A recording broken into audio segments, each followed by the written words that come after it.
At welcome po natin ulit. We are going to welcome. Oh, mapapasabak tayo because Dayo is here. No?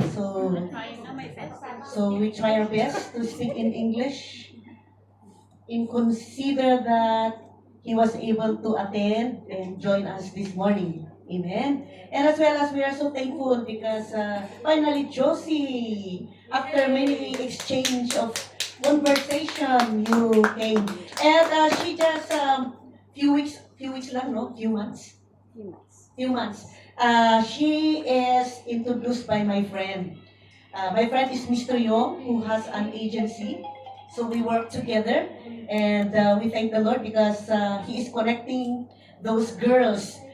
He's helping to connect employers He in Hong Kong. In one of our prayer is Josie. Yeah, so he actually arranged a barbecue party last April in ang layo kasi. So I wasn't able to go because that is not also my holiday. But we thank the Lord because you responded, no? So this is our house. So you are welcome, and as well as Daisy. Okay, welcome back. And it's good thing because we have Zoila to be able to accompany you because she is from Chungwan as well. So right now, I will gonna try to speak in English, and we have actually teacher who is major in English. So mamaya, I will gonna ask her how many grammatical error that I need to correct. Sabi nga ni Bishop Uriel, no? Because for the last 15 years, before he entered the Jeepal Vision, he preached in Tagalog. But because one day he believed he will going to become an international speaker, so he has to be dragged, to really force himself to speak in English. And he got some teachers who is major in English who will going to sit in front and write all the grammatical error, and they will going to sit down, and they will going to tell him, Pastor, this is what you need to change. And now he is really good in speaking and preaching in English, diba? That's why all things is possible to him who believes. When you want to learn something, you will going to become intentional to help because you are not just waiting and you are not just praying, but you are not doing anything, right? So if you want to do something, you partner with the Holy Spirit, and the action will going to be your part. Okay? That's why tapikin mo yung katabi mo. All things is possible to him who believes.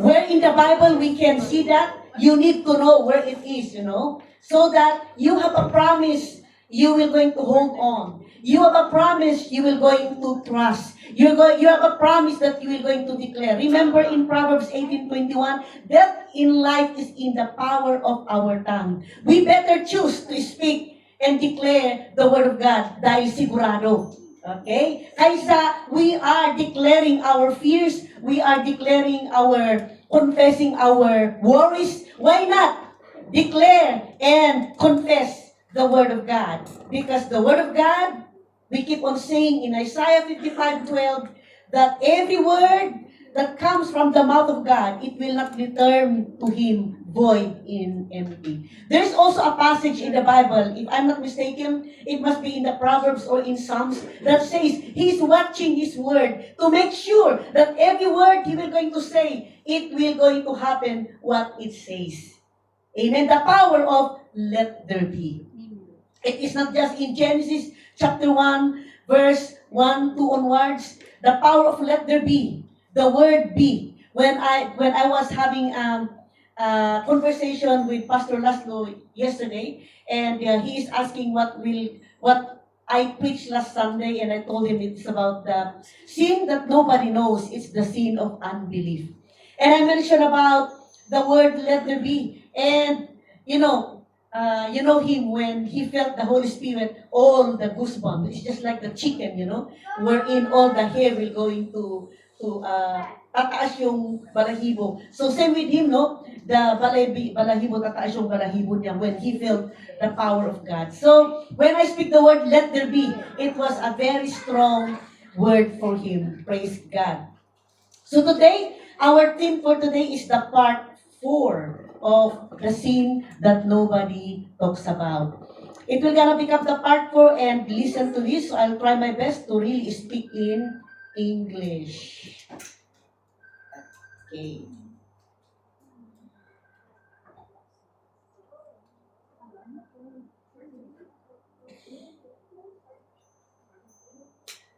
Okay. So we call it unbelief is a deadly enemy. All right. The poison of unbelief, it is a deadly enemy. Amen.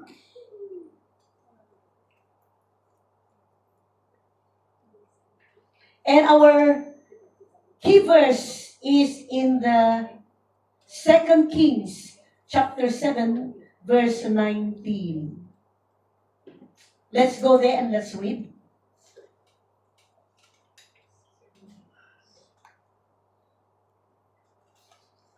Okay, let's read it with a community reading of the Word of God. Let's all read. Okay, so that must be in the King James Version because there is the thou, thou, thou. All right, so can we read it all together? 1, 2, ready, go. And that the Lord answered the man of God and said, Now, behold, if the Lord should make windows in heaven, might such a thing be? And he said, Behold, you shall see it with your eyes, but you shall not eat thereof. Okay, let's all pray and let's bow down our head and let's pray. Lord, we just want to thank you once again to the power of your word. We submit our entire being, our soul, body, and spirit, our understanding, and we're asking you, oh God, you said that whatever we ask, if we have faith, we will receive it, according to Luke chapter 11, 24. And we are asking you, oh God, to give us the spirit of wisdom, knowledge, and revelation, so we can understand you and we can know you better. Holy Spirit, speak to the heart of your people. Expose every unbelief that has settled there for so long so that you will going to free your people. So, Lord God, the purpose of our lives, makausad, yung vision, makausad, O Lord. Makita po namin yung productivity of the vision you have entrusted under our care. We thank you that you love us. That's why you brought this topic, because you know that one of the major wall that we cannot move is we have sin of unbelief. We want to thank you, Lord God, because when we repent, pag umaamin po kami po ay napapalaya. And we thank you, Lord, sa mga maraming mapapalaya, maraming aamin, at we thank you, Lord God, sa pag-amin namin when we will going to be honestly accept it and admit it, there is freedom. And when we receive freedom, Lord, you will going to pour out more of greater understanding. And when we have a greater understanding about the truth of your word, not just in knowledge, not just we are reading it, but when we understand it, there is freedom. And when we are free, you will going to pour it more. And when you will going to pour it more, we will be less and less, and you will be more and more. In Jesus' name we pray. Amen and amen. Ako yung aking dila na twist. Hallelujah.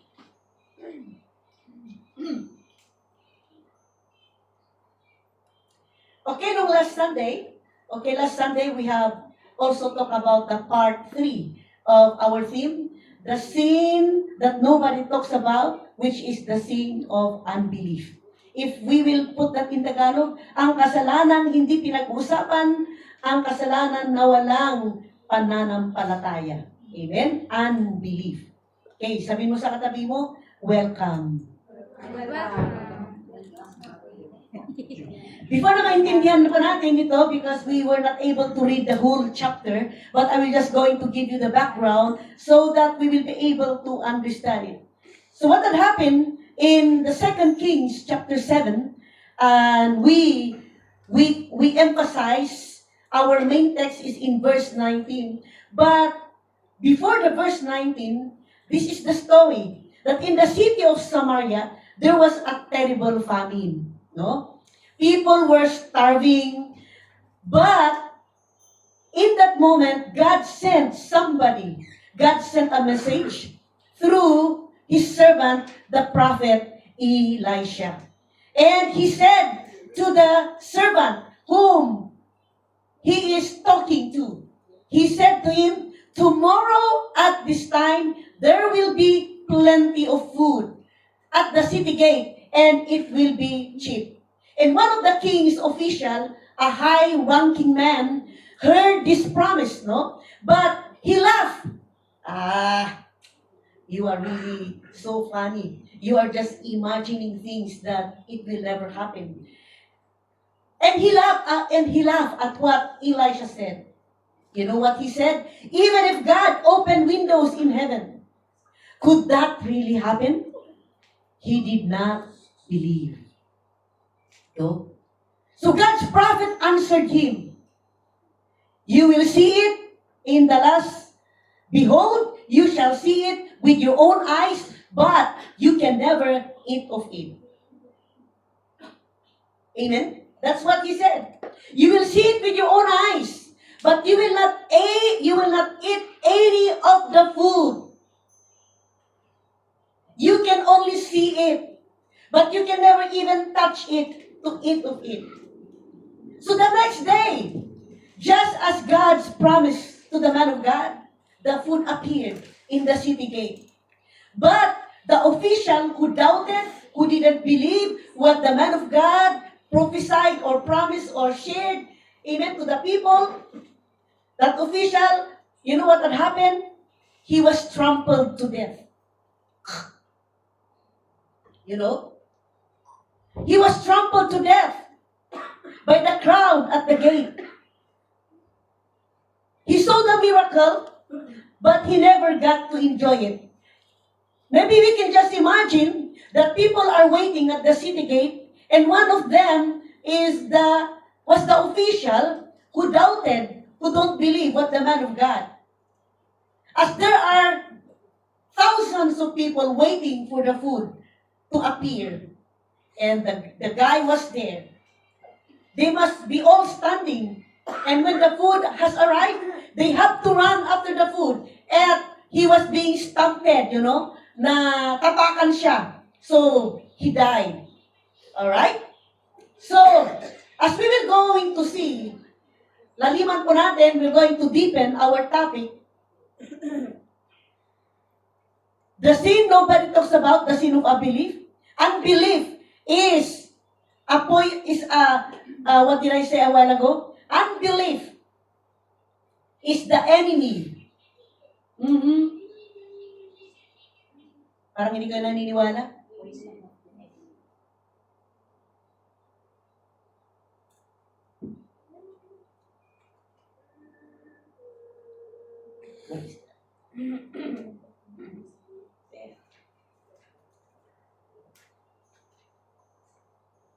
Think about this official. He died on the spot. Unbelief is deadly enemy of your spiritual journey in the Lord. Kaya kabahan na po tayo. Again, that man's problem was unbelief. And we can relate. Because our problem is unbelief. Maybe you pray. We fasted. It's good that you are here. It's good that you worship God in your tithes and offering. It's good that you read your devotion. You meditate on the Word of God. But how come nothing is happening?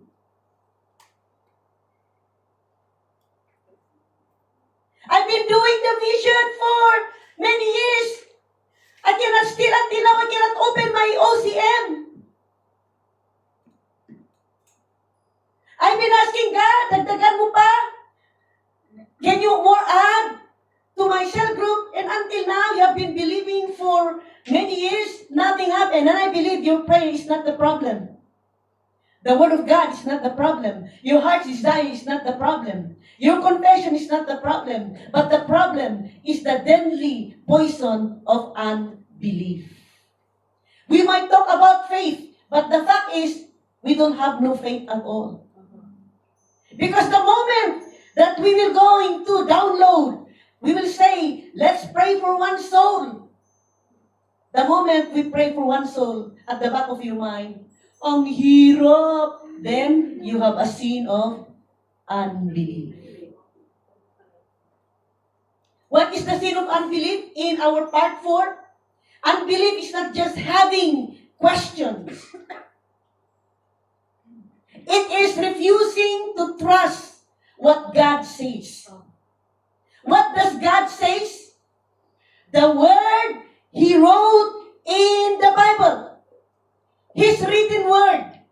The Logos. Amen. We call it Logos, the written word of God. It is all here, the instruction, the command, the rules, the promise.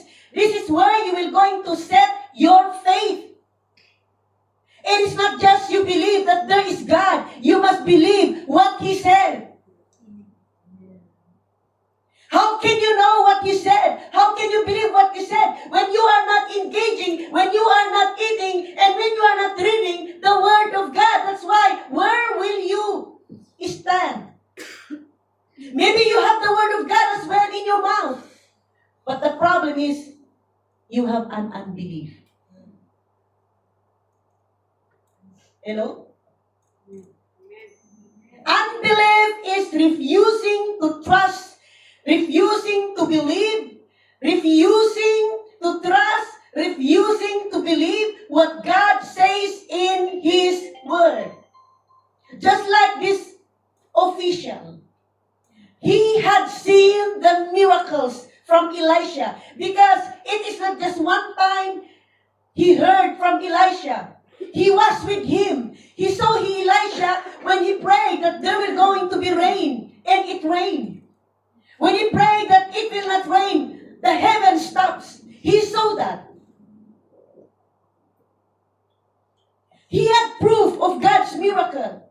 Yet, what had happened? He chose to doubt. He chose to doubt God's promise. And let us expose the unbelief. Unbelief shows up in many ways. And maybe you can relate. How does unbelief shows up in many ways in our lives? Number one, that's hidden unbelief. What is that hidden unbelief? That's hidden unbelief when we say, I'm too bad for God to forgive me. The hidden unbelief when we say, I think God doesn't love me. He blessed me today, and tomorrow, maybe I'm not going to be blessed because I've done a lot of many mistakes in my life. Are you there?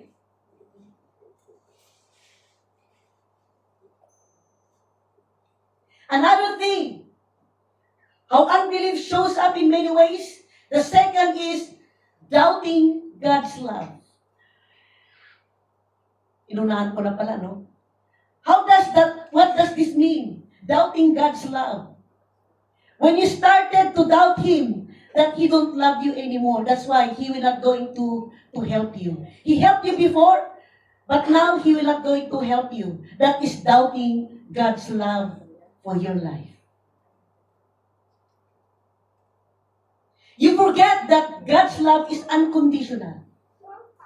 It is not just like our earthly parents, that they will love you when you are going to perform good. They will like you when you are going to give them something. They don't like you when you are poor in your studies and they try to compare you to your sister or to your brother. And because of that comparison, there is already a bad pattern, a bad foundation that is building up to you, and you started to compete for approval. I have to do this so that my parents will going to accept me. I have to compete. I need to make sure that my grades is better than my sister because of the rejection you felt. But our God is not like that. He accepted you for who you are. He accepted you even those past life that you have committed in your life. And I'm not saying that He approves what you have done. Because remember, when we come to Him, He forgives us and He erased that sin no more. But now that you are a believer, when you started to doubt the love of God, then you fall into an unbelief, the deadly enemy of your spiritual journey. That's why in many cases, when we are here, when you started to doubt God's love, you started to belittle to see yourself. And when you are belittling yourself, you started to compare yourself to others. Oh, mas matangkad siya. He is more taller than me.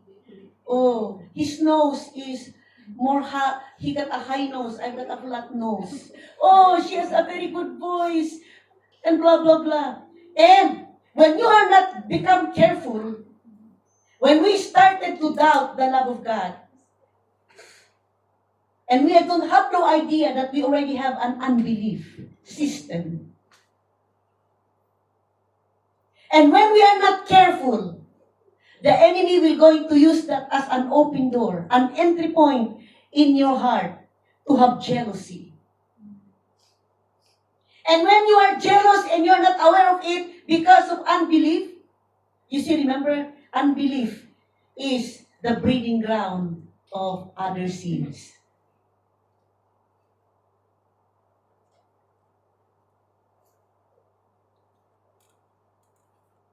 Can you see that? Unbelief is the mother, is the parent of all sins. The third thing, how unbelief shows up in many ways in our lives. It is not just a hidden unbelief, not just doubting the love of God. The third thing is doubting God's power. And I believe each one of us, you might not be able, yes, we might not be able to see before our eyes the power of God wherein He will going to cause the dead to live again. Maybe the power of God that we experience this is where we can relate. When you are in the Philippines, you are so desperate to find a job. And because you cannot find a job in the Philippines, or maybe you have a job in the Philippines, but the salary is just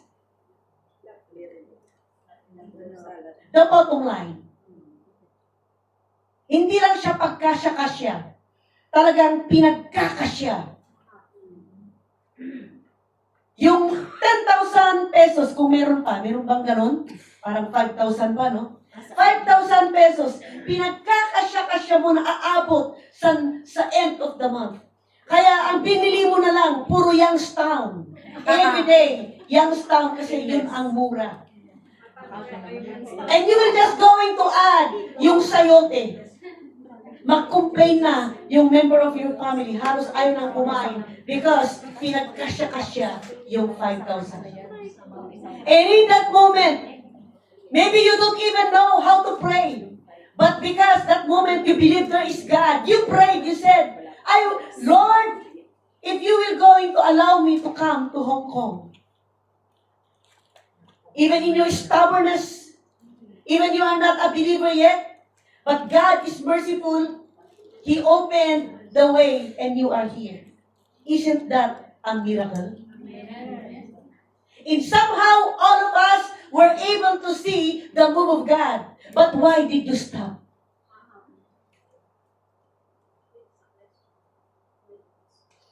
As I was thinking, Lord, how can I submit the part 4 of the sin of unbelief that nobody talks about? And the Lord reminded me to tell you, you already have experienced God's move in your life. But the problem, why did you stop?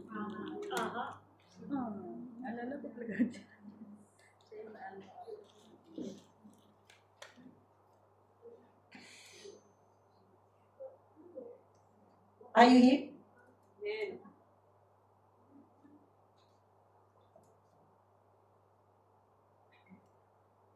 Pag-usapan natin yan. At I forgot to, number 4, put that down.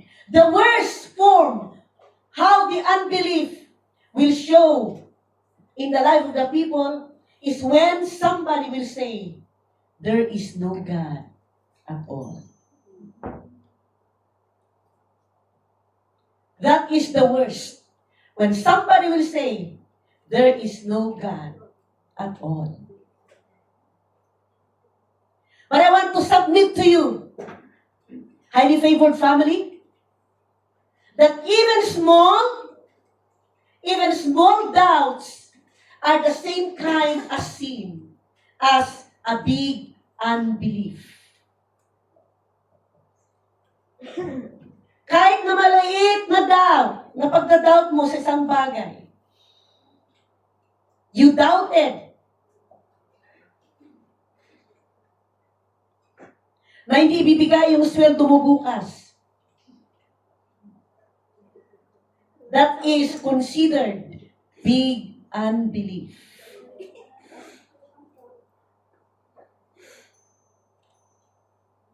And what God is telling us right now,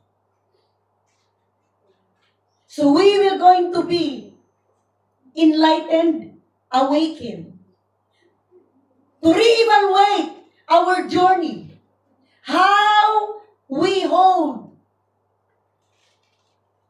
how we embrace, how we ponder the Word of God. He has spoken to you. Because unbelief is a serious sin. Kinabahan ako. Sabi ko, Lord, forgive me for those many times I doubted your word. Forgive me for those many times I want an instant solution. Forgive me for those many times that I complain, I murmur, instead of trusting what you said. Forgive me for those many times that I do it my way, not your way, because I doubted your promise. Because unbelief is a serious sin. As the Bible says in John chapter 16, verse 9, of sin because they believe not on me. It is not just for the unbeliever, but it is as well for you as believer who are coming to church every Sunday, who are doing your devotion, who are doing your prayer and fasting, who are giving all your time to the Lord, and yet there is a serious sin of unbelief in your system. But I believe because God loves us, He wants us to be free para makausad yung Great Commission, makausad yung life purpose natin, amen, loving God and loving people, makausad malagyan ng gasolina yung gulong. Amen, ang journey mo. Hindi na siya nakakausad because kinakalawang na yung gulong ng pananampalataya natin dahil punong-puno na ng walang pananampalataya sa mga pangako ng Panginoon na sinabi niya sa kanyang salita. Amen, Deo? Amen. Why is unbelief a serious problem? Or why is unbelief we're going to become terrible? As we have said, number 1, unbelief is the parent of every other sin. It is, ibig sabihin, it is the breeding ground of other sins. Are we getting this? Think about it. Eve fell into sin when the devil made her doubt the promise of God. That is the turning point.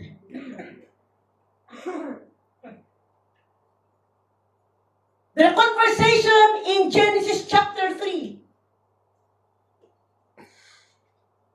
Let's just imagine that this is the Garden of Eden, which is the Iraq now. Okay? Let's just imagine that the garden, this is the Garden of Eden, and in the middle of the garden, he settled the tree that contains the knowledge of good and evil. And God commanded the man, which is Adam, and said, you may eat everything that is in the garden, except don't eat the fruit of this tree. Because the moment you will going to touch and eat it, you will die. And let us assume that the husband related to the wife, which is Eve. The first person who received the instruction, the command, is Adam. And he related it to his wife. And let us assume that as they pass by, probably they are having some rendezvous, no? They're having some fellowship with the animals. And then they pass by, and here comes the snake, who is spoken to Eve. And you know what he said? Did God really say? Ooh. It is a small question.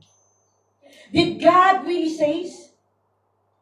That small doubt opened the door to disobedience. And as a result, Eve fell into sin when the devil made her doubt the promise, the word that he commanded them not to do it. Did God really say?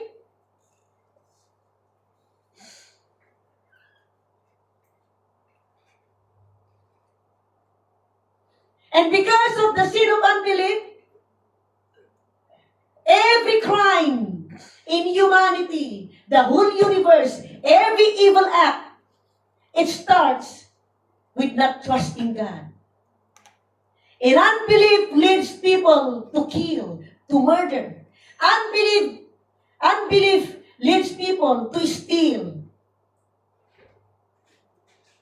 the property of their family, to steal the muhon, no? Habang nakatulog yung kapamilya. Hating gabi, bubangon naman yung ating mga relatives para idundod, no? I-move yung muhon ng pakunti, ilang square meter na, no? So you say you own 1,000 at habang in the middle of the night, you are sleeping ng mahimbing. The other relatives of yours are already moving the muhon. And then until nakakuha na sila pala ng about 100 square meter, tulog ka pa rin. Hindi mo pa siya napapansin, no? You are enjoying life, but you don't even realize that your lot is now getting smaller and smaller. Napabulagat ka na lang, no? Nasurpresa ka na lang. Lumaki na lang yung mata mo nung naging wala na. Wala ka na lupa. Ano?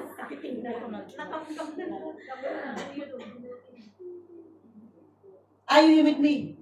That's why unbelief is the mother, the parent of all sin. It means it is the breeding ground of every sin in this humanity.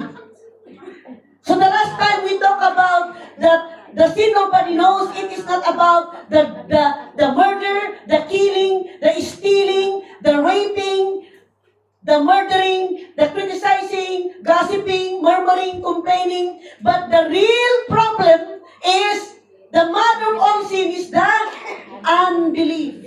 For believer and for the unbeliever. That's why unbelief leads people to murder. Unbelief leads people back then to murder Jesus. Imagine that. Unbelief leads people to commit suicide. Unbelief leads people to stealing like si Judas Iscariot. He started to doubt the man who feed him, who make his life better, and he wants more. Because of that greediness, he sold out Jesus for 30 shekels.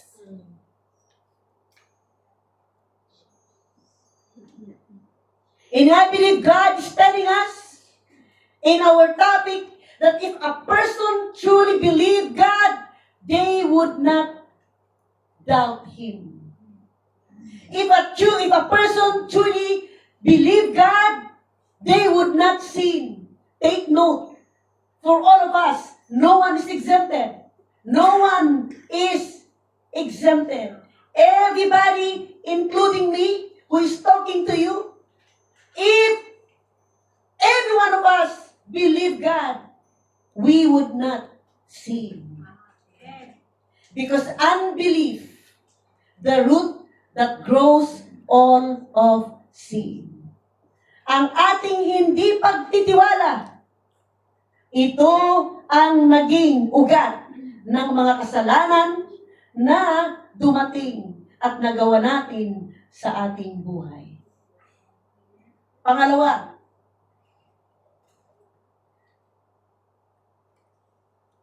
why unbelief is a serious sin or why unbelief is terrible.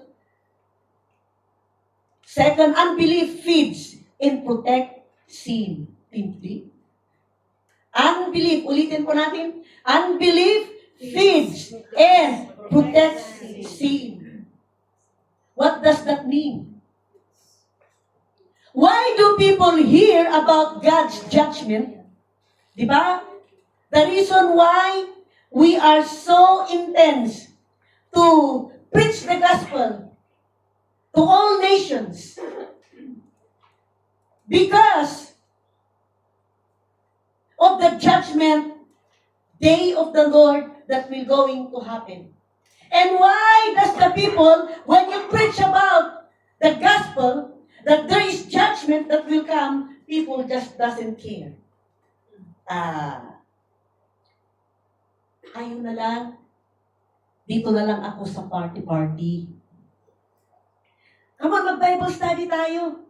Ay, ikaw na lang kasi mas righteous ka, no? Sa akin, hindi ko na kailangan. Hello.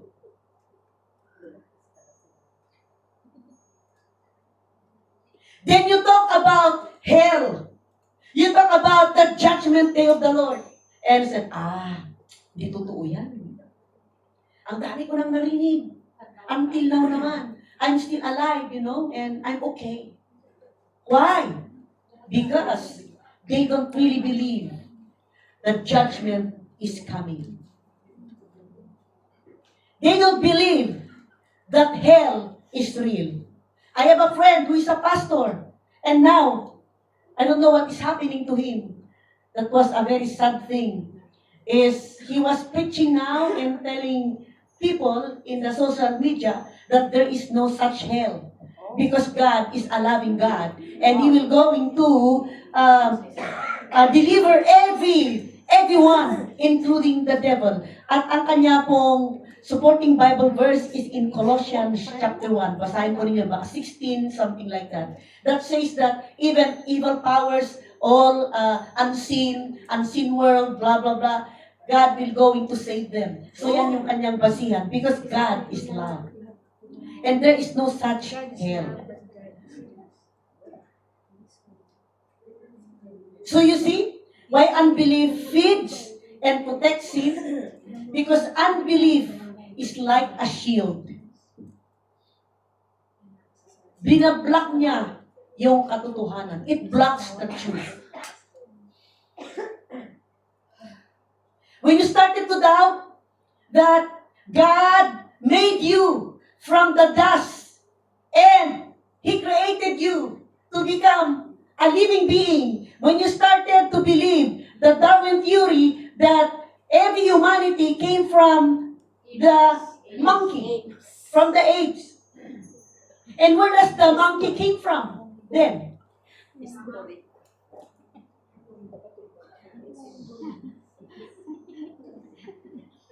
When we study science, we should start from the Word of God. Amen po ba?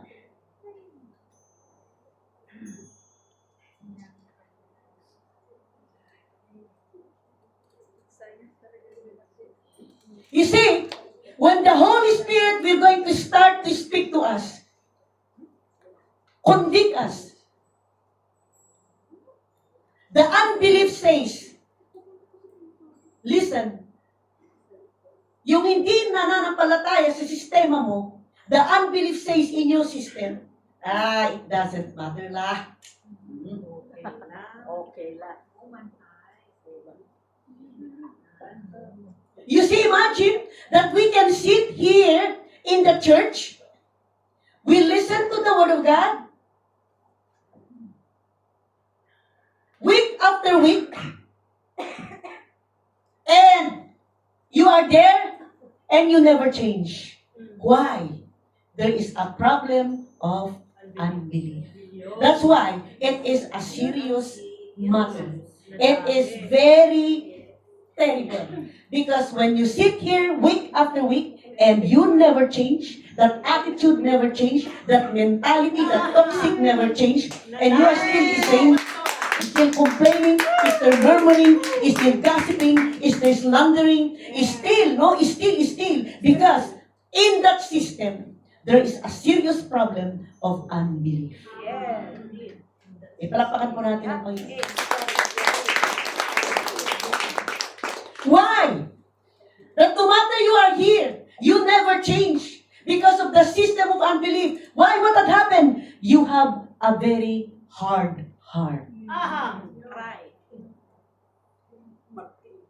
Unbelief causes your heart to be hardened. Kaya nagpapas-away na lang. Amen po ba? So I believe God is telling us, He's submitting His word to us, that if you want to be moved by God's love, and God is warning us, you must first get rid of the problem in your system, the problem of unbelief. You might never realize that you have an unbelief. I feel good, I'm okay. But when we submit, come on, let's pray for this person that God will going to move the heart. This is what you said. Ay, mahirap. Wala lang pong babae.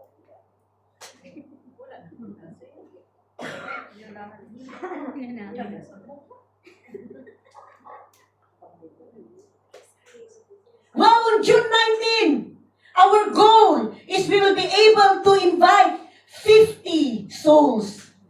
At the back of your mind, maybe pinagtatawanan mo yung aking confession, si Nanang talaga, no? Talagang grabe yung imagination. Ay, grabe yung kanyang grabe na. Baka siguro nakirit away na naman yan, kaya kung ano-ano nang pinagsasabi, no?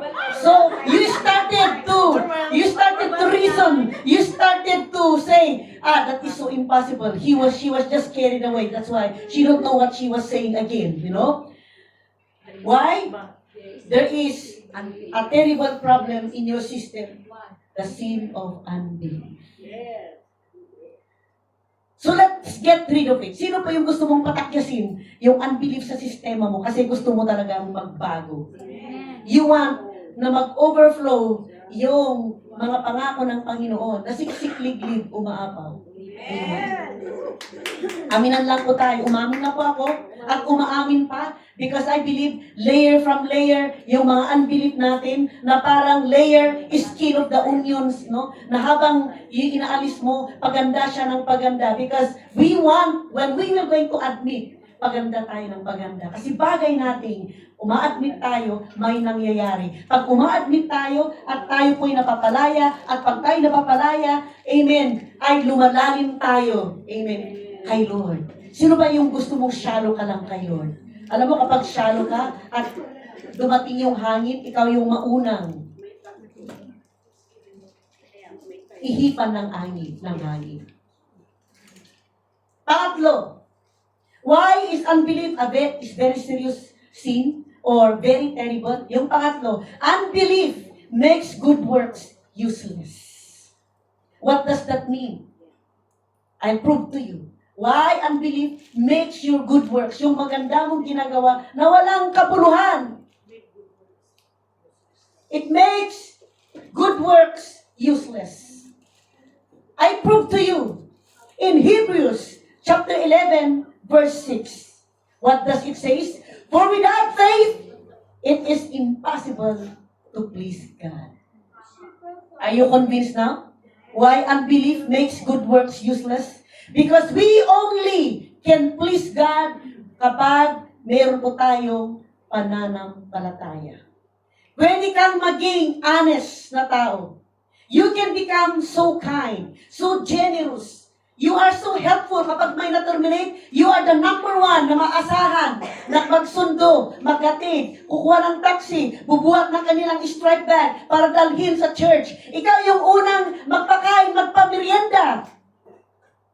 Are you here? But, if you don't have faith in Jesus and what the Word of God says, all those good things are like fake money. Hindi po original. Peke. No? They won't get you into heaven. Because unbelief poison everything. Unbelief, it damaged, it hampered your good works to be useless.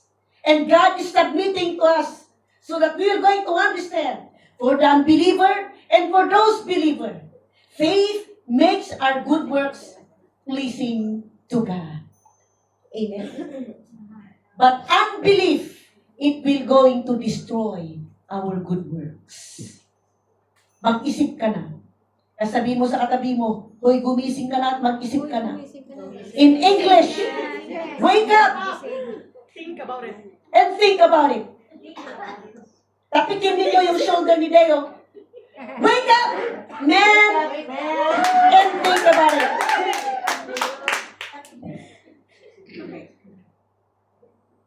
Why does unbelief is a serious sin or very terrible? Pang-apat, unbelief.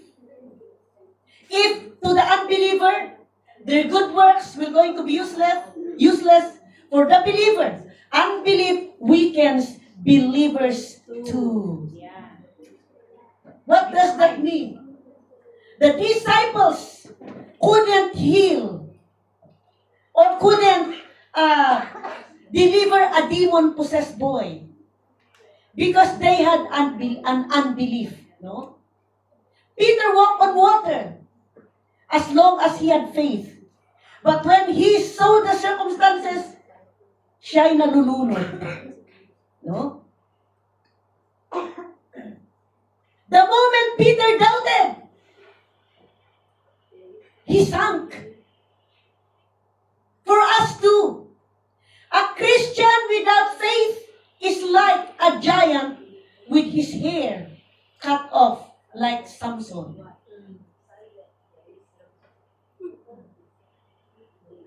Even you are good in the Word of God, but if you don't have no faith, it weakens the Word of God in you. Amen.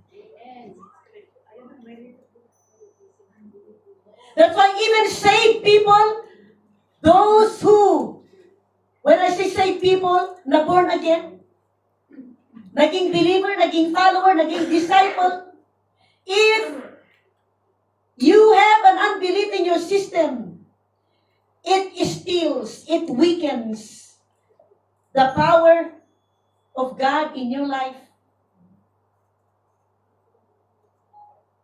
It weakens the peace. It will steal your joy. It will steal your motivation. It will going to steal the fire sparking in your prayer altar. Kaya sa church pa na lang, questionable na. Sino yung nakaka-relate?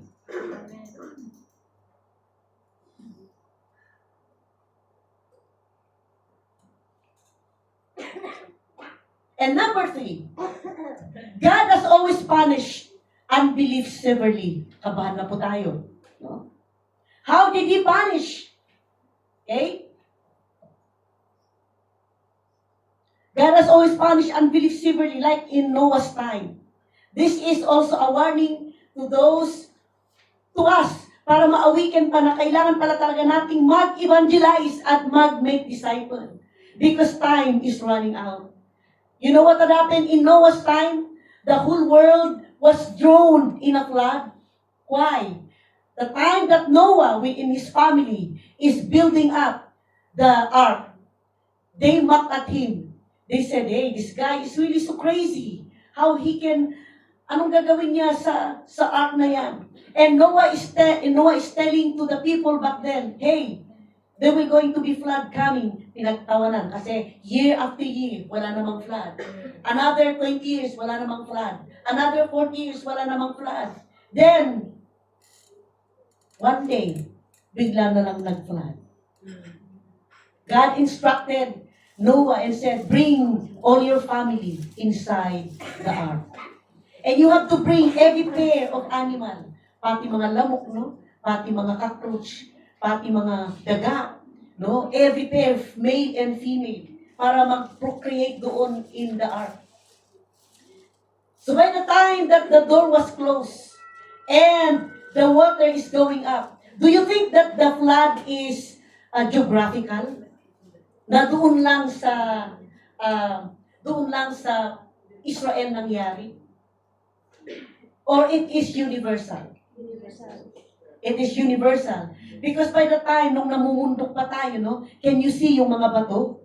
Na nakita ninyo yung mga layers, yung mga marks ng mga tubig, how it was being subsided. Because remember, when the ark settled in Mount Ararat in Turkey, the water started to subside, no? And we don't know how many days. And when kami po'y namumundok, when I was still so young, and we would like to go climbing the tree, going to the mountain, you know, and go to very far place. We have to walk for about 2 hours just to go into that place where we could swim.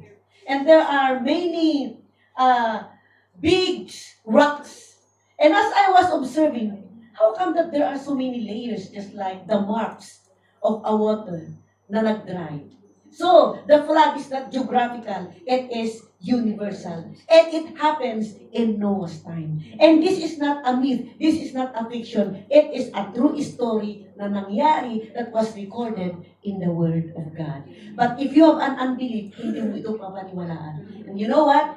When you have an unbelief, tignan niyo yung mga hindi naniwala, lahat namatay. Yes. Amen?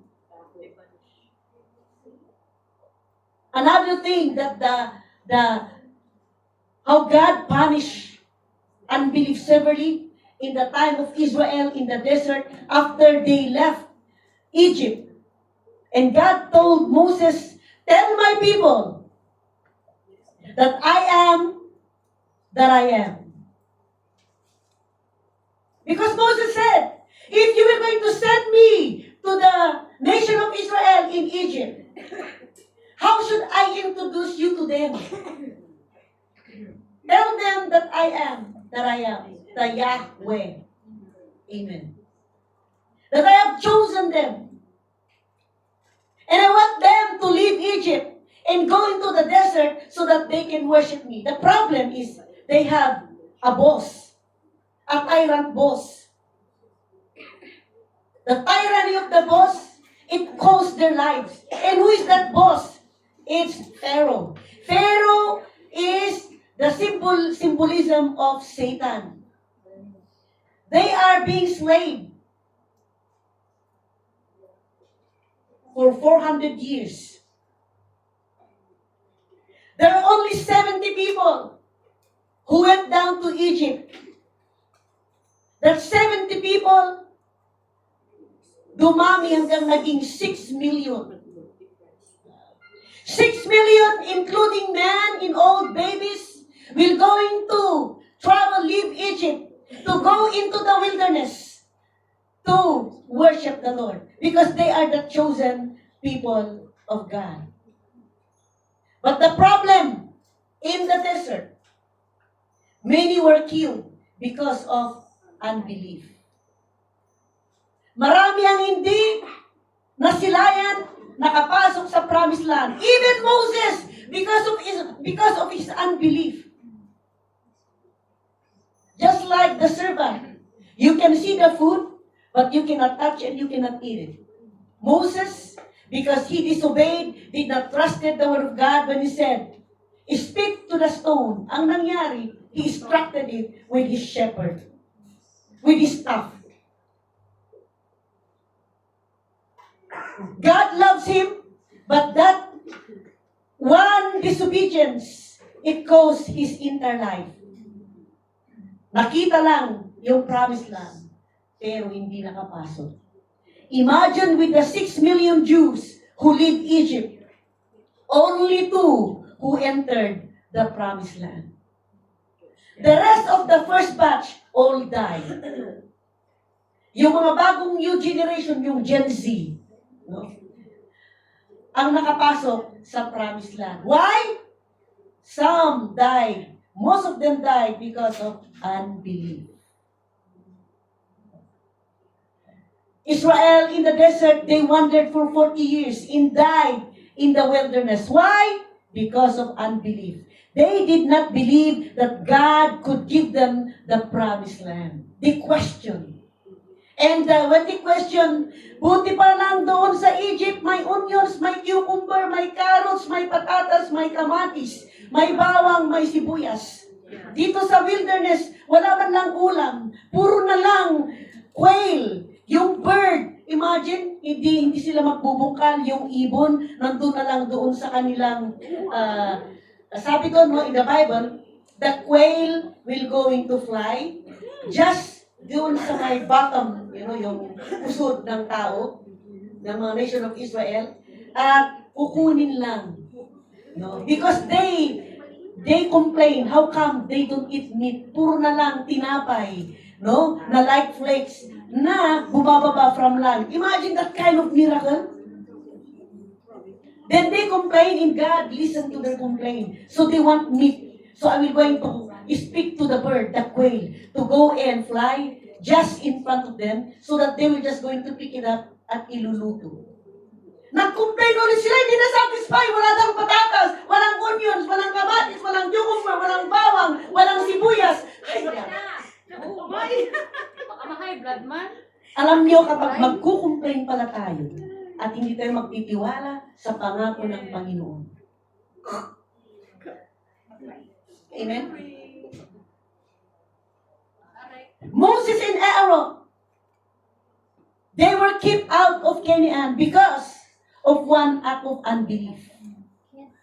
The Jewish people, Jerusalem was scattered, and Jews were scattered all over the world. Why? Because of unbelief. Tayo, ulitin natin.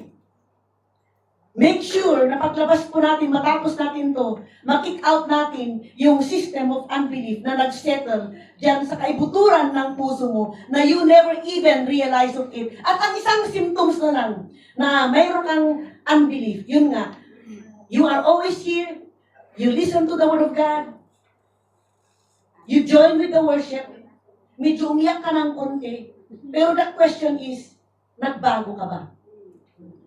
Amen? Pag hindi ka nagbabago, then, grabe ng naging bato yung puso natin. Okay? So God is submitting to us.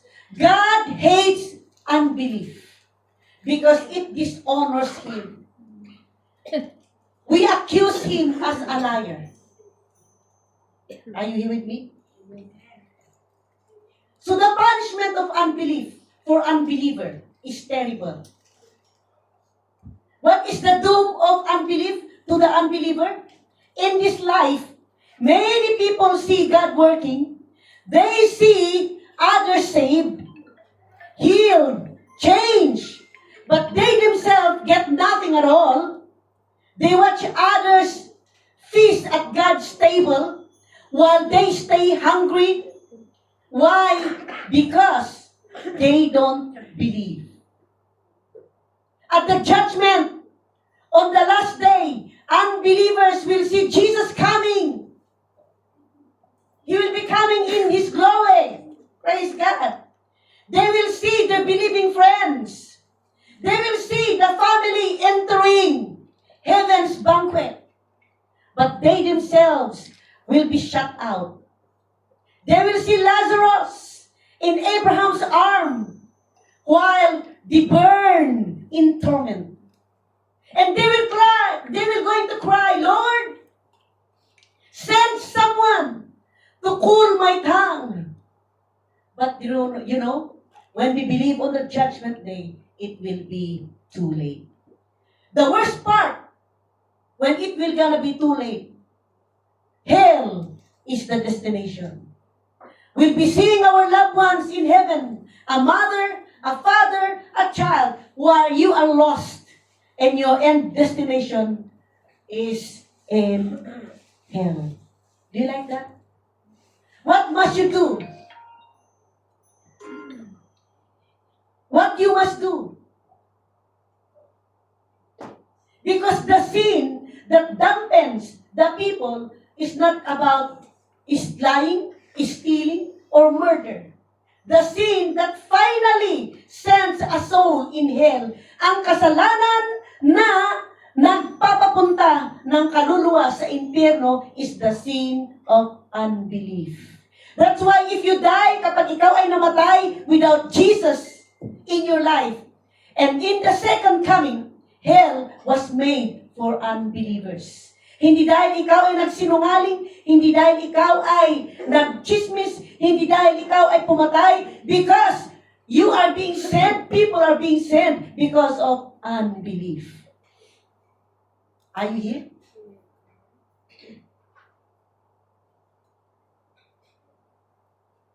But finally, tell the person next to you, but there is a good news. That's why, after hearing this, kabahan na po tayo, ma-awaken na po tayo, na tayo po ay lalabas, maging intentional tayo. Wherever you are, sa online, sa bus, sa school, on the street, sa shopping mall, share intentionally the good news to those who don't believe. Amen? Because the good news, Jesus died for sinners. He paid for every sin, including unbelief. For those who come to Him, if you believe on the Lord Jesus Christ today, you will be saved. It is written in John chapter 3:36, He that believes on the Son has everlasting life. Take note. Ang isang may pananampalataya, mang isang tumanggap kay Kristo, magkakaroon ka ng buhay na walang hanggan. But the one who will going to have an unbelief into the Son of God, you are doomed to death. That is the word of God in John chapter 3:36.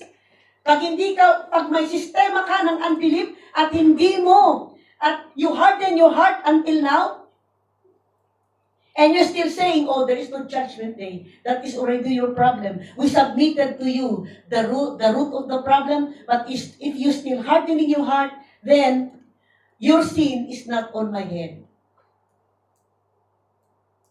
Amen?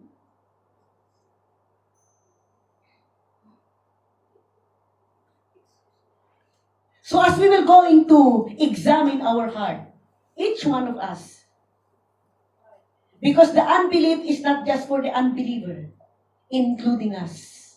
Let us reflect deeply. For every believer who are sitting right now, are there any areas where you say you don't trust God? Are there also any areas that you say, I trust God, but the fact is, you are doubting? Are there areas in your life where you say, Lord, I trust you, but your actions reveal doubt? It's just like when somebody will going to exhort about giving. And giving is one act of worship. You can obey the other command, pero in the area of giving, hinaharden mo yung puso mo. Mag-reason out ka. And that is also 99 rules na you obey.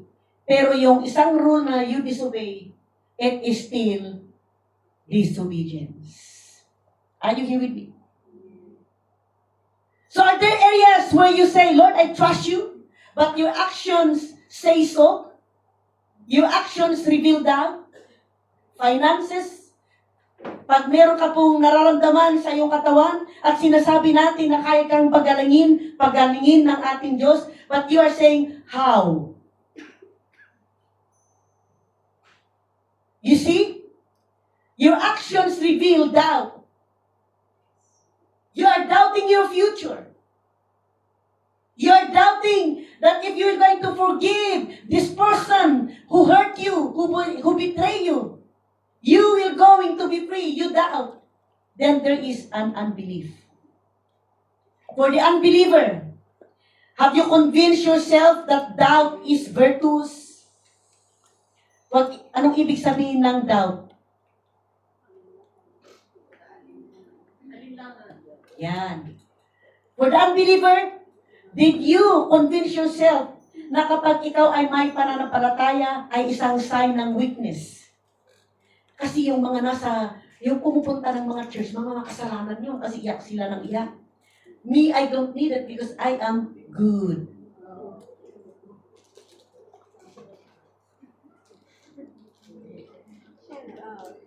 Hello? I go to church naman eh. Sumasamba naman ako kay Lord. Pareho lang naman yung ating sinasamba. Do you think so? Hard question. That you don't like to hear it. Ma-offend ka. Mag-rise up yung anger mo. Yung singkit mong mata, biglang nag-ground na parang yung aming dalawang pusa. No? They have different shape. In one time, yung shape ng mata nag-stick. Another time, yung shape naging circle. Another time, naging diamond. So this is a hard question. If you die today,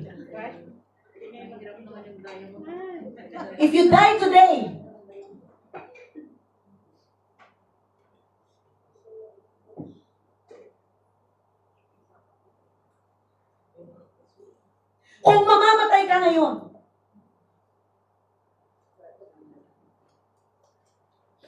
do you believe you go to heaven? Amen.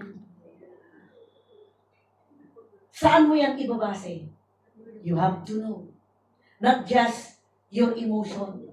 Not just your own understanding. You must know where you are going to base why you will gonna go to heaven if you die today.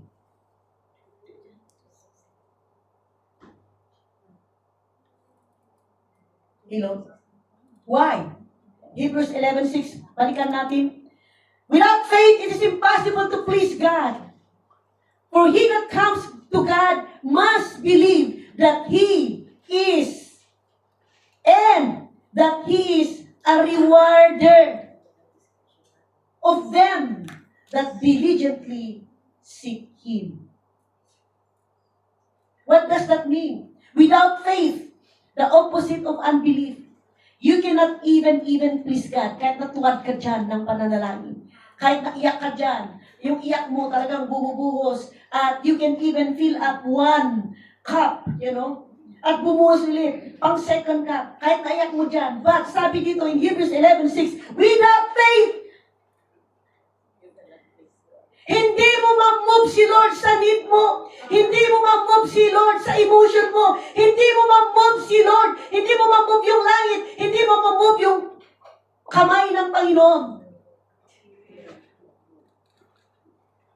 Sa iyak mo. Sa pangangailangan mo. Sa sitwasyon mo. But you can only move the hand of God. Open the gates of heaven. How? Without faith, it is impossible to please God. We can only please God with our faith. Without faith, you cannot even please God. Because everything we do, everything you do, yung attendance mo sa church, yung pagpipray mo, yung pagbigay mo ng charity, yung pagtulong mo nga sa mga tao. Pag wala kang pananampalataya, again, meaningless. Unbelief will make things you do meaningless.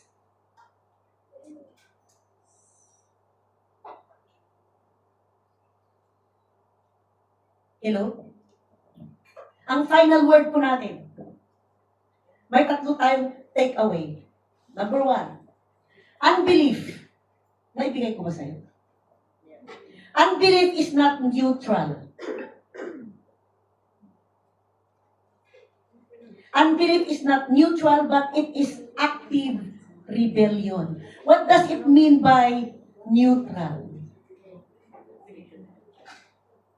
Hindi ko na ilagay yun.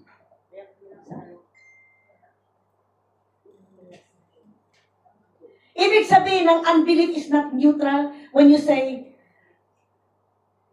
you cannot agree to disagree with God. Ibig sabihin, to refuse to believe is to take a stand against Him.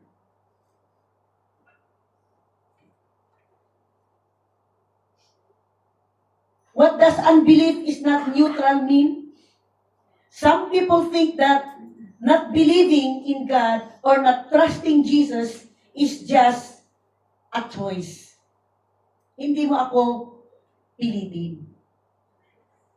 Like choosing a tea instead of coffee. Ayos natin? Unbelief is not neutral when we say, I'm going to think about it.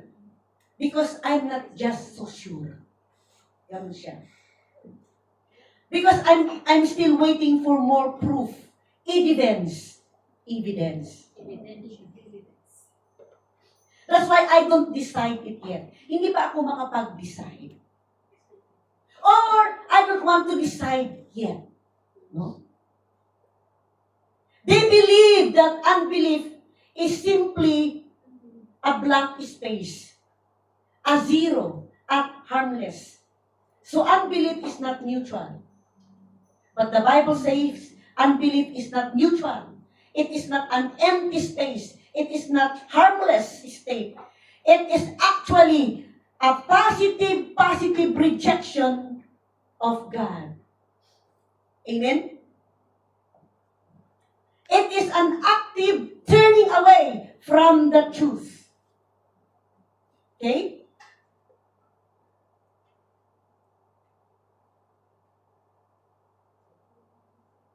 Neutral means no side effect.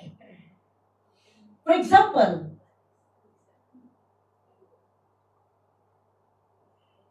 kung mayroon pong, if you are going to watch some people, two people like, let's say, Deo and Amaya, who are going to play chess. No? Amaya. No? Who are going to play chess because he loves chess. Who would want to compete with him? So you are now a master chess player? Oh, not yet. He said not yet. But almost there. But he wants to be challenged. Okay, let's say we're watching Deo and Amaya playing chess. And we just watch without caring who wins. No? That is neutral. Nagets na natin? You take no side. You do nothing. But unbelief is not like that. When God speaks the truth, and a person refuses to believe it, that refusal is not neutral. That refusal is not neutral. Now, just like, I don't care about it.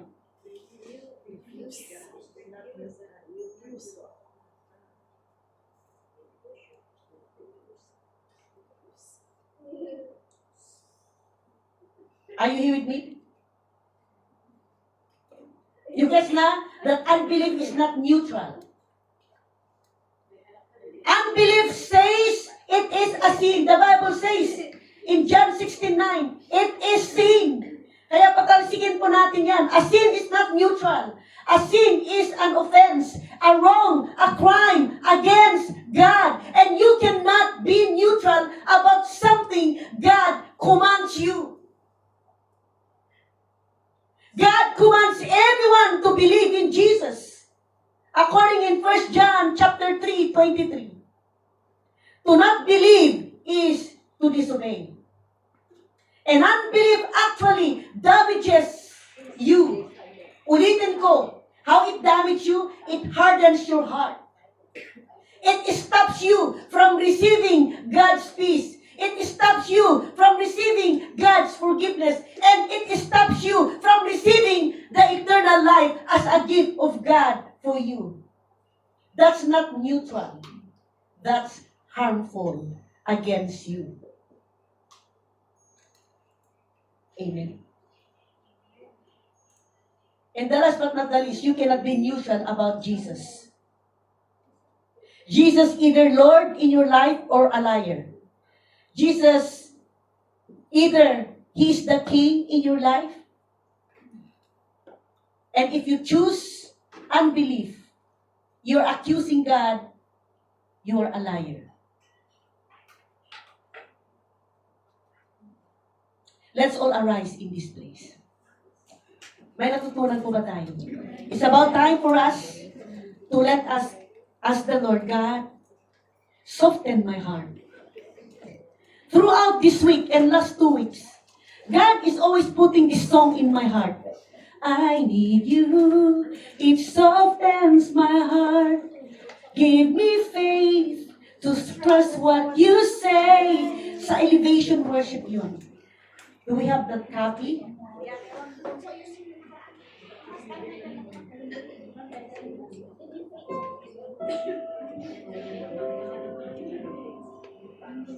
It says, I need you to soften my heart and break me apart. I need you to pierce through the dark and cleanse every part of me. All I am, I surrender. Sa chorus sabi niya, give me faith to trust what you say, that you're good and your love is great. I'm broken inside, I give you my life. Yeah. Hallelujah. If you are here today, every head bowed and every eye closed, no one is looking around.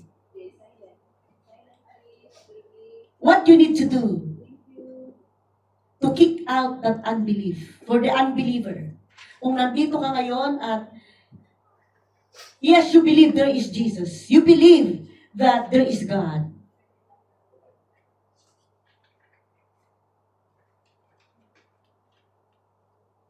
But somehow, you didn't step to the next two. Nasa step 1 ka lang. You believe there is God. You believe, narinig mo that Jesus is the Son of God. Have you heard that, Deo?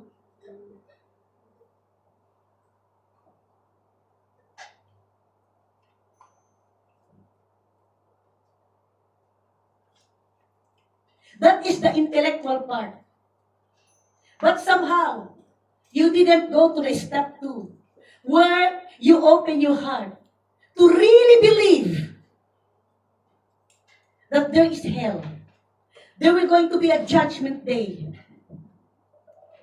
Every one of us will going to give an account of what we do before the throne of God. So how are you going to kick out that unbelief system? First, you need to see the act on the evidence. What is the evidence? Jesus indeed died. He didn't just die, he also awakened from the dead. The act of the evidence It's true and proven. Jesus was crucified in that cross. It is not just a story. It is not just a theory.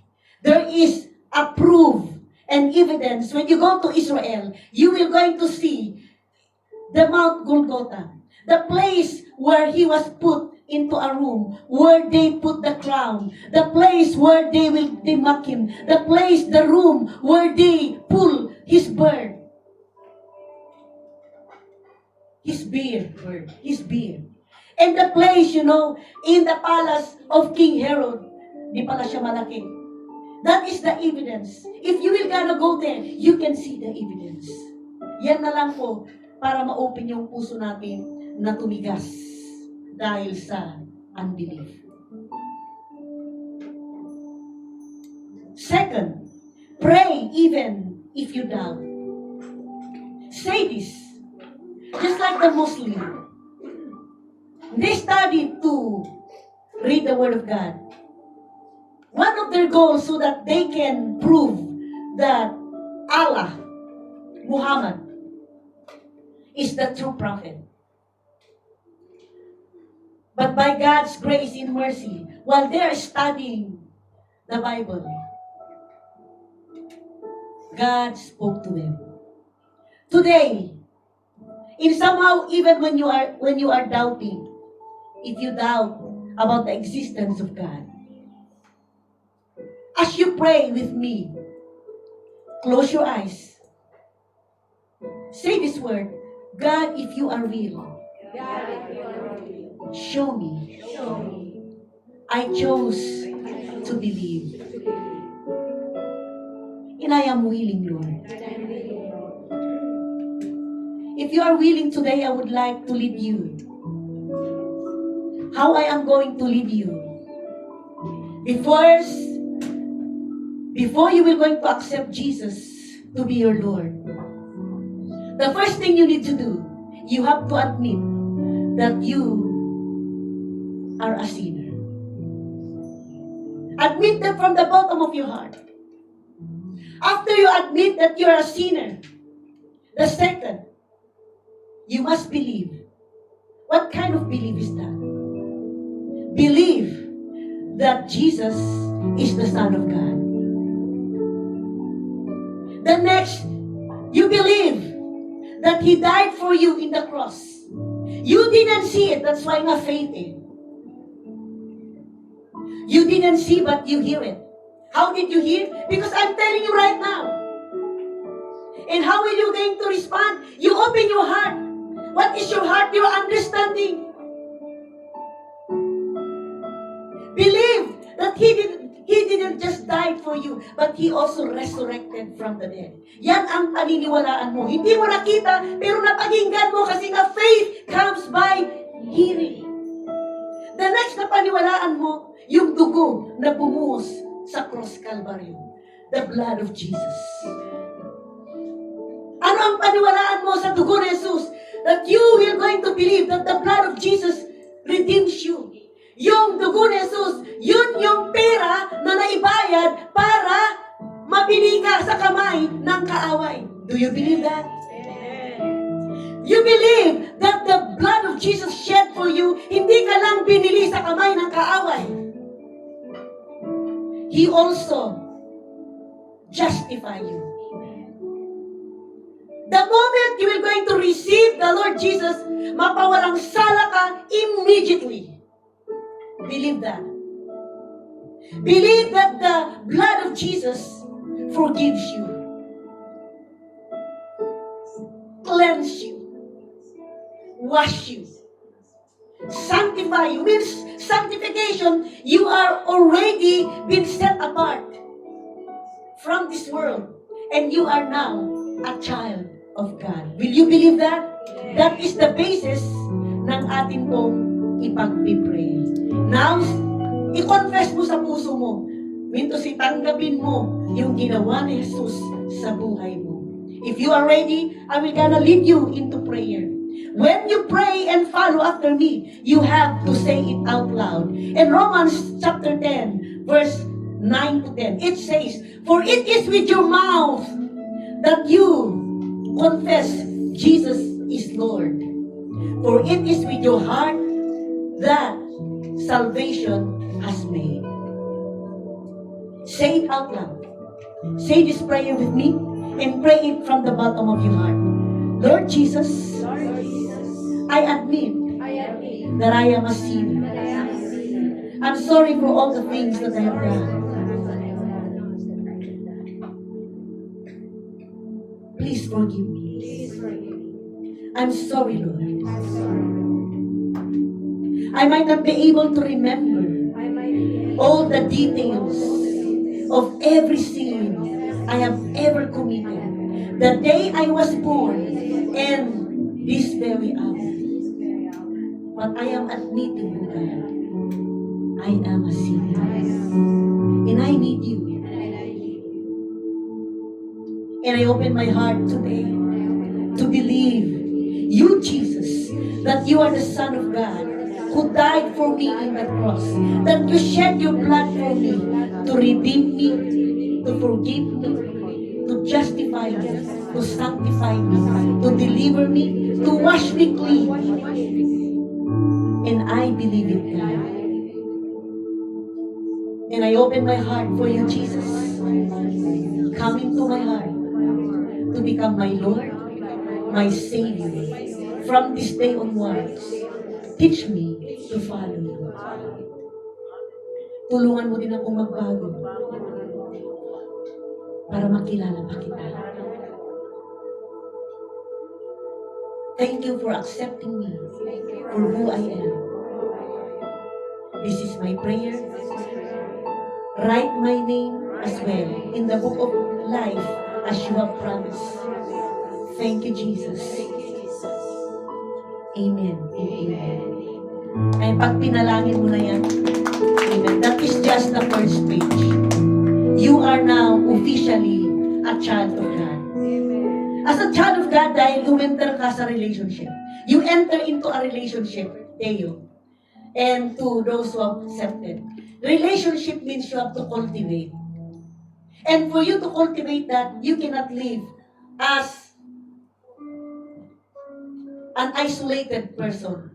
You need a spiritual family, just like this, so that you will going to learn how to love, learn how to serve. And in this fellowship, we will going to preach about the Word of God. You need a local church as your spiritual family. And if you pray that, that is the second page of the book that you need to commit. Amen. And all those who have received the Lord Jesus today, can you lift up your hands? Wag po kayong mahiya. If you receive Jesus today, just lift up your hands. Praise God. Yes. Now, lift up the hands, and I'm gonna speak to you straightforward from heart to heart. Don't be afraid. Don't be shy. Today, you are here.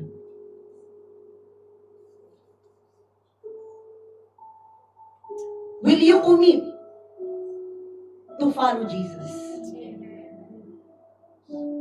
There is the song that says, I have decided to follow Jesus, no turning back, no turning back. The cross before me, the world behind me, no turning back, no turning back. Lord Jesus, those who have said, I commit to follow you, we pray for the powerful blood of Jesus to fight for that commitment, that it will going to manifest in all aspects of their lives. We thank you, Lord God, for sending reinforcement, angels to surround them, that in their journey, na hindi pa magsasunday, next week pa lang, there will going to be enemies to try to persuade them to go back to where they belong. But today, because of that acceptance, because of that one belief, today, Lord God, that you have melted every hardened heart, we pray that the blood of Jesus will going to speak commitment, consistency, and a heart desire to know you. In Jesus' name we pray. Amen. Give me faith to trust what you say. Again. Give me faith to trust what you say. That you're good and your love is way. I'm broken inside. I give you my life. Don't go back. Amen. Lahat po tayo. Say to the person next to you, don't go back. Don't go back. The battle may be fierce. Keep your faith. Keep our faith. Amen. For the believer, hindi pa tayo tapos. Sa lahat sa mga na-born again naman, na tumagal na kay Lord. At sa tagal natin, hindi pa na natin nakikita yung mga prayers natin na nag-manifest. You know what one reason? You don't have no word to stand. You don't have the word, the pangako ng Panginoon, where you put your belief on. So today, how are we going to treat that? Let's identify areas in our life where you selected what you believe and what you cannot believe. I ask you, are you more worrying instead of praying? If you are worrying, that's unbelief. What will you gonna do? Feed your faith. Romans 10:17, faith comes by hearing, and hearing the word of God. The more you are going to feed your heart with the word of God, God will speak to you through His word. And when you hear the word of God, faith rises up. Amen. Starve your doubts. Feast on the scripture. If you haven't started to do your devotion, siguro dito, sino na po yung every head bowed and every eye closed? No one is looking around. Umamin na po tayo. Sino dito yung aamin ka na nag-stop ka sa devotion? Just lift up your hands. Yes, Lord, we see those hands. Yan. Sino dito yung aamin na yung iba nag-stop ka sa devotion mo, yung iba ay lulubog lilitaw? Yes, yes, thank you, Lord. Sino naman dito yung hindi lang lulubog lilitaw, hindi lang yung nag-stop, yung you do your devotion, pero walang impact. Just by doing it, for the sake of doing it, para maipapakita ka sa salida. Lord, every hand raise, yung nag-stop, yung lulubog lilitaw, we call it inconsistency.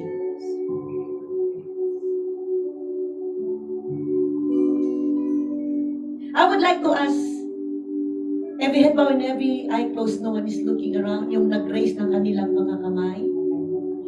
Let's come before the throne of the Lord. With your own mouth, come and mag-repent lang. Yes, Lord. Say it with your own word.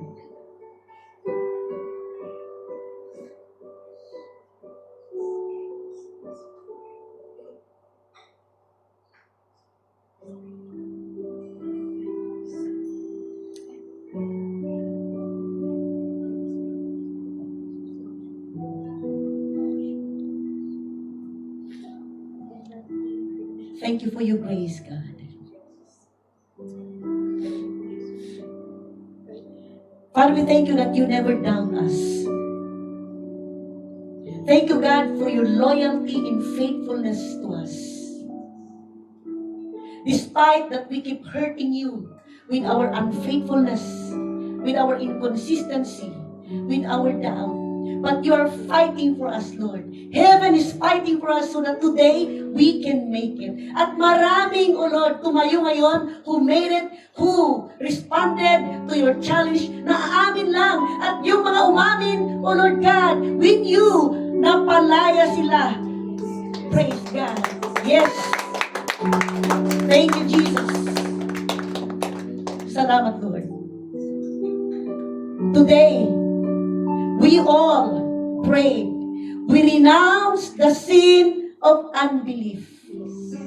We choose to believe that Jesus is the Son of God, who died for our sins and rose again. In Jesus' name. Hallelujah. And yes, for the believers just like me, forgive us that we have sinned. Our biggest sin is that we have not truly believed in you. We have doubted your words and your power. Today, O God, we turn away from our unbelief that caused our heart to become hardened. Hindi po namin yung nakita. Hindi namin po yung na-realize. But salamat, Panginoon, dahil sa iyong pagmamahal, sa iyong biyaya, sa iyong awa, you cause our eyes to see what is the real problem. Today, Lord, as we turn to you, help us to trust you every day. And the basis of our trust and belief is not an empty words, but your word. Today, O Lord God, as the body of Christ, the bride of Christ that you have chosen, will come and feast at the table of the King with your word. There will going to be renewing of the mind, transformation of the heart. And every bride, O Lord God, that you have chosen will going to have a mind of a champion, a conquering mind, a victorious mind, a mind, O Lord Jesus, to see the promise, the fulfillment of the promise, though we don't see it, but God, we knew we have it. Lord, a mind that believes, yung one soul, makapag-umpisa ng self-group. We thank you, Lord, we trust you, yung amin pong gawain mamaya, as we will going to have, O Lord Jesus, our ignite, an afternoon sacrifice to be refreshed to you before we're going to have a meeting, Lord, for the structuring of the church. Lord, bukas holiday pala, and we have not anticipated. And I pray, Lord God, that you are going to unite the hearts of your people as they will gonna go to evangelize in the beach, to the beach. Salamat, Lord, dahil prepare mo na yung hinog na kaluluwa. At yung hinog na kaluluwa, iuwi na lang nila sa kanila pong I-Connect Life Care Group. Yung kanila pong open cell group meeting. Salamat, Lord, dahil ang vision umuusad. Salamat, Lord, dahil yung purpose umuusad because of the unbelief was being kicked out. And God, yung pure faith will going to move the wheels, O Lord Jesus, of our life purpose. Thank you, Lord, for this day, because this is the day you have made for us. Thank you for the deliverance. Thank you, God, for the renewing of the mind. Thank you, God, for the salvation of your people. Thank you, God, for the freedom of your people. Hallelujah. And we say, where the Spirit of the Lord is, there is freedom.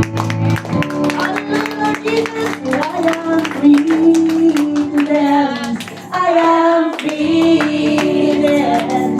I am free to live for you. I am free, yes. Oh, I am free to dance. I am free to dance. I am free to live for you. Yes, I am.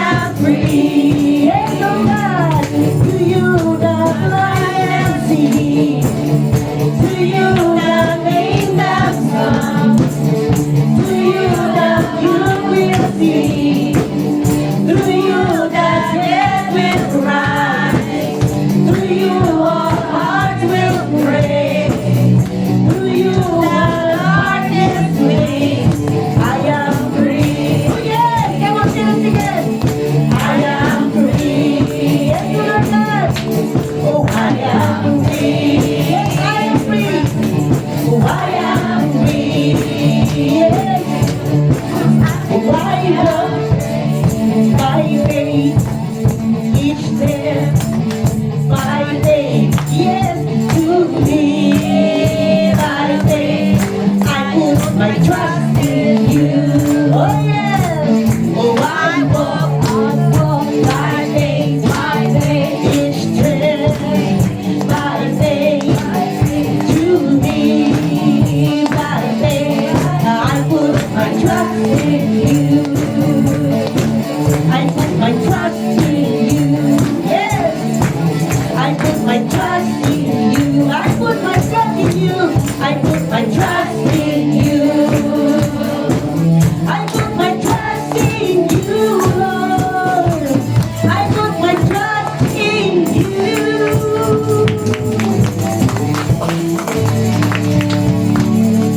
Hallelujah! Praise the Lord! Yes, oh Father God, thank you so much, Lord God. Muli mo kaming pinalaya at lagi kaming pinalalaya, Panginoon. Lord God, sa oras na ito, Panginoon, salamat for your wonderful, Lord God, wonderful word, oh Father God. Lord, thank you so much, Lord God. Lagi mo kaming inaayos, Panginoon. Thank you, Father God, for, Lord God, renewing our mind, Lord God, renewing our hearts, oh Father God. Lord, damang-dama namin at nararanasan namin, Lord God, kung gaano mo kami, Lord God, minamahal, Panginoon. Because unbelief, Lord God, hallelujah, ikapapahamak po namin ito, Panginoon. Lord, salamat, Lord God, sa salita mo, Panginoon, na napakadami, Lord God, na eye-opening, oh Father God. Indeed, if kahit na kami, Panginoon, Lord God, ay may mga heavenly desires, Panginoon. But, Lord God, kapag ito, Lord God, ay hindi namin pinaniwalaan, Lord God, hindi po itong mangyayari sa buhay namin. Even, Lord God, na napakarami mong pangako, punong-puno ka ng pangako, Panginoon. Pero once na wala kaming pagtitiwala, wala kaming pananampalataya, Lord God, it dishonor you. Lord, nasasaktan ka namin at hindi ito mangyayari sa buhay namin. Kaya right now, Lord, intentionally, Panginoon, Lord, mag-aayos kami ng buhay namin, Panginoon. Lord, yung aming prayer life, altar place namin, yung aming devotional life, Lord, intentionally, aayusin po namin. Lord, we want, Lord God, to know you more, oh God. Kaya, Panginoon, Lord God, because as you said in your word, faith comes by hearing and hearing the word of God.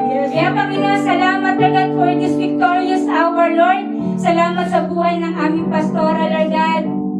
Pagpalain mo siya, Lord God, siksik-liglig at umaapaw. Nakikita namin, Lord God, Lord, yung walang hanggang, Panginoon, na pag-ibig mo sa kanya, Panginoon, sa kanyang buong pamilya. Thank you so much, Lord God, for your faithfulness, Lord God, sa buhay po niya, Panginoon. At salamat, Lord God, sa buhay ng bawat isa, Panginoon. Lalo tigit, Lord God, sa mga kaluluwa, Lord God, mga bisita, Panginoon, na tumanggap sa iyo, Lord God. Lord, we apply the blood of Jesus, Lord God, sa buhay nila. Lord, hindi lamang sila na ngayon lang namin makakasama, but Lord God, it's only the beginning, O Father God, at sila'y magtutuloy-tuloy, Panginoon, sa ngalan mo, O God. Lord, salamat as we close this prayer, Lord, we still did by your most precious blood, at hindi po ito mananakaw ng kaaway. And Lord God, right now, we declare, Lord God, the confession of the blood of Jesus, Lord, by the blood of Jesus, we have been redeemed, we have been cleansed, we have been forgiven, we have been sanctified, we have been justified, we have been delivered, we have been healed, O Lord God, in the mighty name of Jesus. Lord, all glory belongs to you alone. In Jesus' name we pray. Amen. Hallelujah. Come on, let's declare this. No weapon from against me shall prosper. Amen. So God, if God is for me, who can be against me? Let's declare this. Surely and goodness and mercy will follow me all the days of my life as I continue to dwell in the house of the Lord forever and ever. Amen and amen. May the Lord bless you. I And keep receive. you, I and may receive. His face shine upon you, and be gracious to you, and give you His perfect peace. In Jesus' name we pray. Amen. Amen. Praise God. So mamaya po, after ng ating pong cell group, so siguro ang gawin ninyo habang kumakain na kayo, mag-cell group na kayo. No? So right after the cell group, yung ituloy po natin yung second part po na ginawa ninyong last Sunday, yung we call it Ignite, an afternoon sacrifice, mag-refresh. At before po natin, para isuking po natin yung ating pong structural na ililay down mamaya. Alright? So, see you around and enjoy yung ating pong lunch syndrome.